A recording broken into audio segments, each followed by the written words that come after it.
Hello Reddit, long-time user, first-time poster. As the title says, today I messed up by opening my marriage. Me F30 and my husband M43 have been together 15 years, married for 10.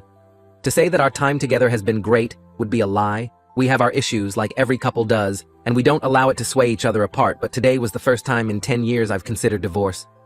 A few months ago, me and my husband agreed to an open marriage. The decision was purely on his part, and my decision was highly influenced by his constant nagging. But I digress. Recently, my husband has been coming home in a mood I believe work was getting to him, but today he came home in a very good mood.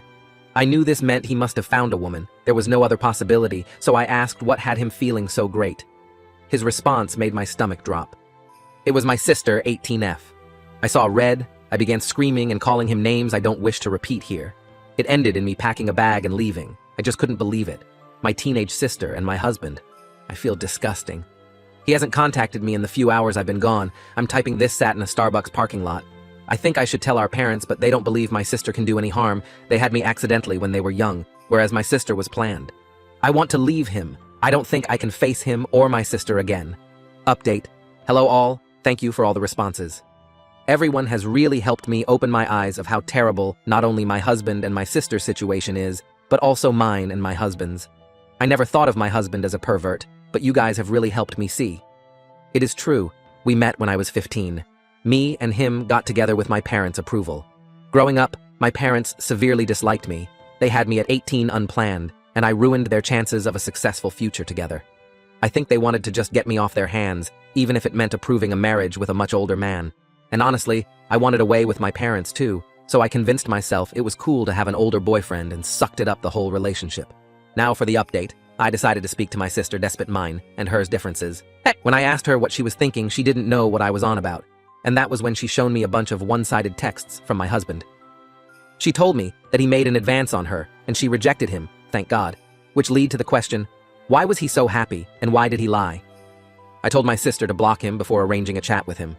I chose to meet up in a public park. I don't feel safe alone with him anymore. When we met up, I flat out asked him why he lied. He denied it for some time before giving in after I told him my sister told me everything.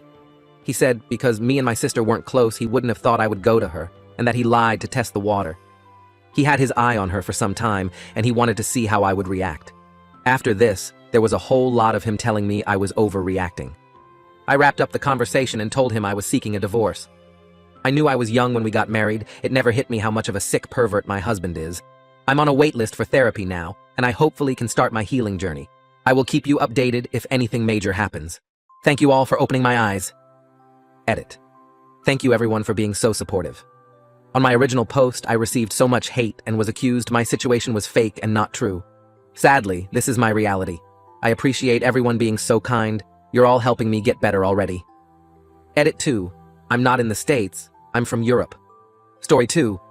My wife can't get over her mom passing, and I'm going to divorce her over it. Yeah, I know. Everyone is fired up at the title and ready to tell me what an asshole I am. To those people, I implore you to read the rest of this post before making a judgment. My 36M wife's 33F mother passed away 5 years ago from lung cancer. It was not a peaceful or easy death. Our lives understandably went on pause after the diagnosis, and we both spent a lot of time off work helping care for her mother. My wife had a pretty typical showing of grief at the time, cycling through different stages. Same with our 3 kids. After she passed, however, my wife got really bad. I totally understand this. I can't say I know exactly what she went through because I haven't had a parent die, but I understand how devastated she was. For months after she could barely function. I gently took over pretty much all the responsibilities in the household and with the kids. She had been attending grief counseling since the diagnosis and continued after the death.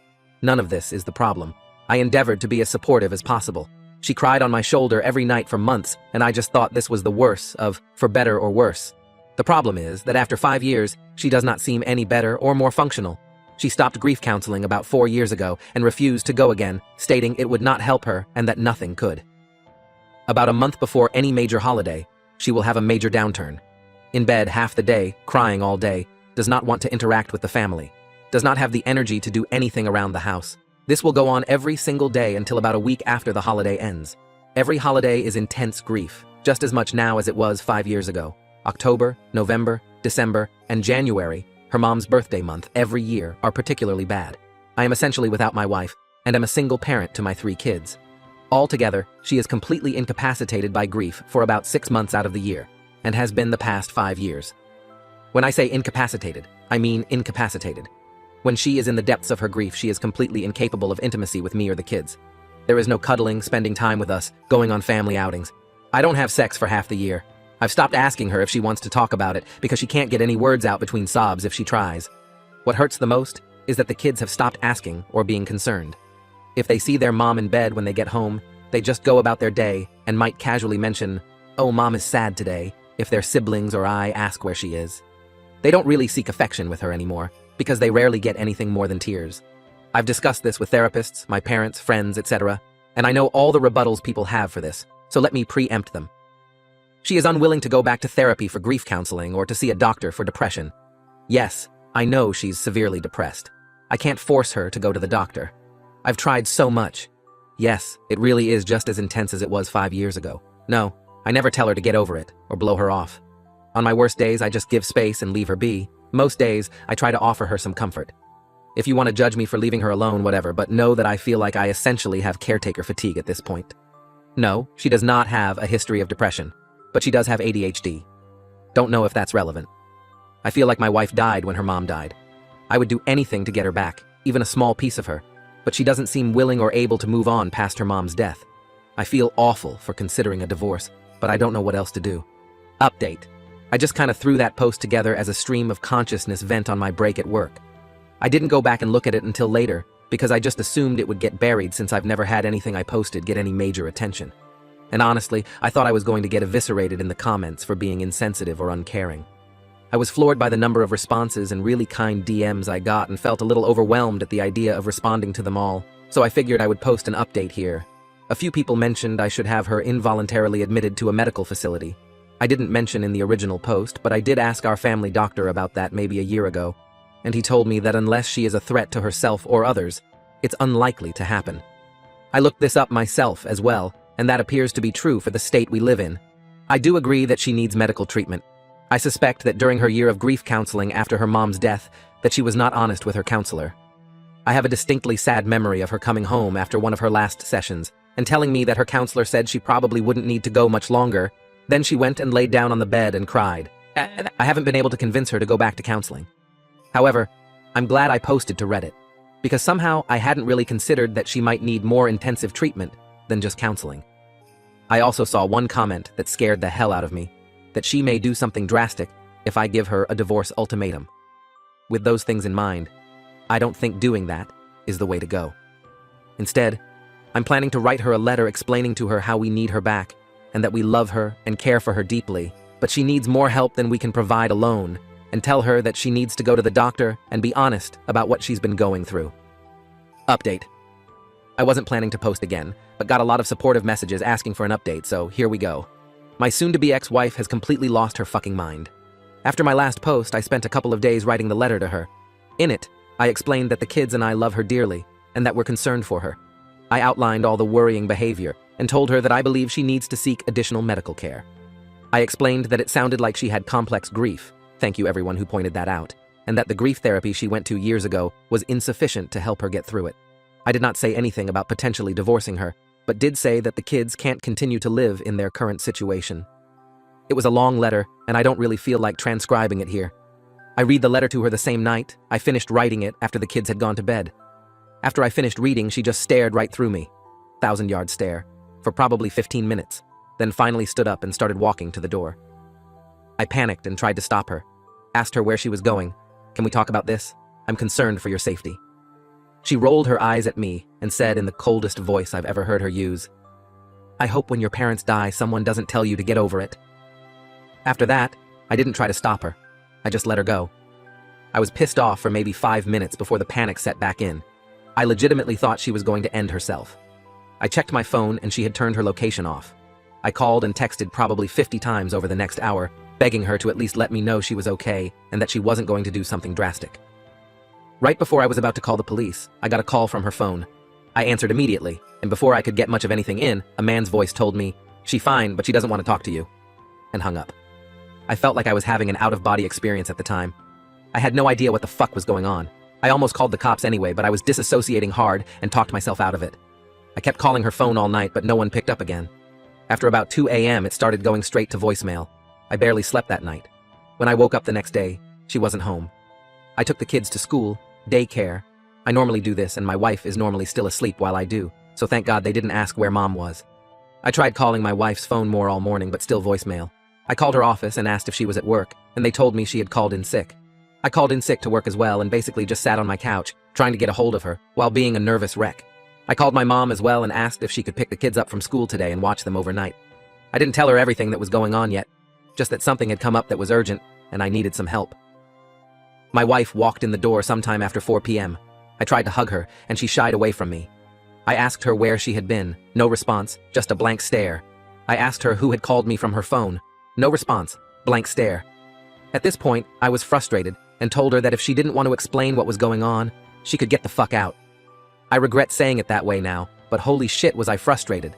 So she started talking, but it was like I was talking to a text-to-speech AI with her voice. No emotion, totally flat, almost annoyed. She told me that she had gone to her friend John's, fake name, house. I had no idea who the fuck John was and asked her to explain further.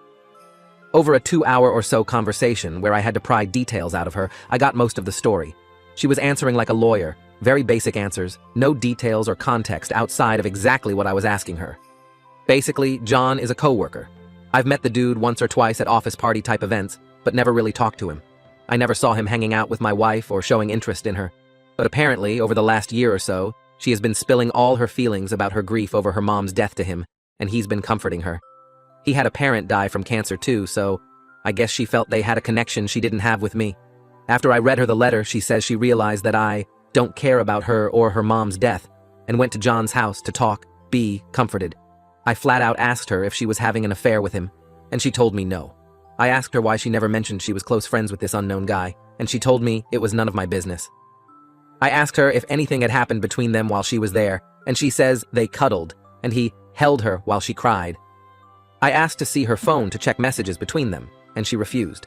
I couldn't get much more detail out of her about the whole situation. So when she went to take a shower, I tried to check her phone. She had changed her passcode. I grabbed her iPad, which still had my thumbprint biometric signature in it, and checked there. I left the house with the iPad to look for evidence while she was in the shower. I did not immediately see any messages to or from a John, but after digging briefly, I found it. She had put him in as Stacy in her contacts, but it was obviously him. There were texts going back well over a year, a lot of her talking about her mom, a lot of him comforting her, a lot of him telling her I don't really care about her, and that he would never treat her that way if they were married. All of her replies were in agreement. A lot of texts from her complaining about me, a lot of him trash-talking me. The night she left, she had texted him, "Fuck it, I'm on my way over if the offer is still there," followed by an immediate yes reply. Then the next morning, a text from her to him saying, "If he asks, we just talked." I threw up out my car door in a Walmart parking lot for 20 minutes. I came home and found her on the couch on her phone, seemingly unconcerned or unaware I had even left. I told her that I knew and that she needed to leave. Again, she just stared at me for a while, not responding, until I got aggravated and told her to get the fuck out of the house. She immediately got up, told me John was right about you, and left. I haven't seen her since. I told the kids she went to visit her parents. I don't know what to tell them, but I have to tell them something soon. I don't really even know what to do. Ostensibly, I need to divorce her, but going through custody, child support, etc. is dizzying. I feel paralyzed and haven't made a move yet. I know she's lost her mind, and this is probably some kind of psychotic break, but I just can't care anymore. I put on a brave, numb face to go to work, then for my kids at night, and then cry after they go to bed until I fall asleep. I feel like my life is essentially over. I do feel like John took advantage of her vulnerability, but I don't even want to bother trying to get her to see that he's a predator. She chose this over her fucking family that has stuck with her. I don't think I'll be posting any more updates or logging into this account anymore.